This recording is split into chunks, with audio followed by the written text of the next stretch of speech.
معاذ بن جبل وحوير وحنها النبي عليه الصلاة والسلام مد مر لسار رجال كسارا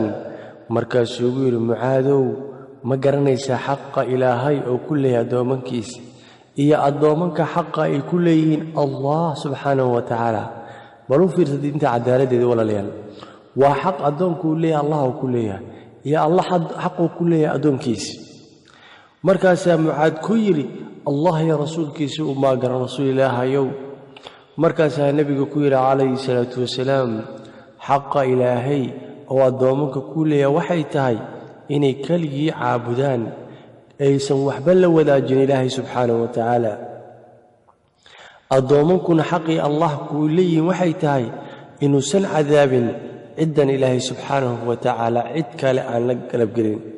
oo cid kale aan la caabudin oo cid kale aan la rajaynin oo cid kale dhib iyo nacfi aanan ka sugin markaasaa mucaad ku yiri rasuul ilaahayow cilmigan dadka muu sheegaa oo muu bishaareeyaa markaasaa nabiga ku yiri salawaatullaahi wasalaamu calayh ha u bishaareen ha u sheegeen waayo dadku way isdhiganayaan oo intaa inay ku kaaftoomaan ay isku dayayaan marka xadiisku waxaynu ka faa'iidaysan waa shay xaq saabit ah oo ilaahay subxaanahu wa tacaala adoomankiisa ku leeyahay waxay tahay inay keligii caabudaan oo keligii ka amar qaataan waxaa kaloo allah u yabo adoonkii arrinkaa laga helaa inuu ilaahay subxaanahu wa tacaala karaamayn doonuusan cadaabi doonin qofka mu'minka ah ee muwaxidka ah waa ilaahay subxaanahu wa tacaala fadli uu siiyey iyo maqfiro iyo raxmad adoomankiisa waa bishaaro iyo tahniyad la isku dira midda ugu wanaaga badan nabiga calayhi salaatu wasalaam wuxuu yidhi qofka muslimkaa markii qabriga su'aal lagu weydiiyaa oo uu qiraa kelimada tawxiidka يا نبي محمد صلوات الله وسلامه عليه رسول المديسة وقال كي الله سبحانه وتعالى وهرؤيري يثبت الله الذين آمنوا بالقول الثابت في الحياة الدنيا وفي الآخرة الله وينو سوغا يدتك إيمانك لغا هلي وحوك سوغا يقول كالثابت وكلمة التوحيد لا إله إلا الله نرشاء الدنيا انتو نوليهي يمد أقرب إلهي سبحانه وتعالى سؤال قبرك وحق سؤاشا قبرك اللي اسكو ويدينا واحق سوما جيدان ماشا دادك بدن ودمادين وهالكي كدوغين دادك سلطنة وهالكي كدوغين دادك فخرة إلهي سبحانه وتعالى مال انت هالكا كوغيسد إلهي وحوك وافجنا كلمة ونكسن التوحيد أيو إلهي سبحانه وتعالى كوافجنا يا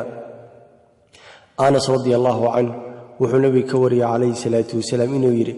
قالكو haddii uu shaqaystaa camal wanaagsan waa la quudinayaa adduunka ayaa lagu quudin gaalada waxay guryo iyo ay dhisayaan laamiyaal dadka qaxootay oo ku jira wax u keenayaan adduunka ilaahay subxaanahu wa tacaala ku quudin beddelkeeda qofka mu'minka laakiin ilaahay subxaanahu wa tacaala dib ayuu ugu dhigaa xasanaadkiisa aakhiro adduunkana risqi ayaa lagu siiyaa labada meel bay wax ku helaan markuu qofka mu'minka ah daaca iyo wanaag la yimaado روايد كلا وحيد إلهي سبحانه وتعالى قفك مؤمنك وناقو ليمد ما الظلمي أدون كانوا لقود آخرا إلهي سبحانه وتعالى وكأبا المرندونا لكن قالكو أدونكم بحسناتك اللغسين هل كقريها دو جيدان وحبكم لها قالض وأي إلهي سبحانه وتعالى وحوال بيقبتين إلهي سبحانه وتعالى وبابئنا كافرك عمل كيس ويحبط وهبا وبابي لكن أما مؤمن وفق كلمة التوحيد كارمسنا ما لنت قيامها والله أول مرين مركوا كلمة الله سبحانه وتعالى واد ونجي وحكى النبي عليه الصلاة والسلام قف إن كمذا أما قف مسلم مرنته أو جناسدي سو مقبان أما ميستاجان أفرتن رقعة كواس الله سبحانه وتعالى وحبل وياجين إلا هذه دعدا اللوين سبحانه وتعالى شفيعة ذي أرقده وكا أقبلا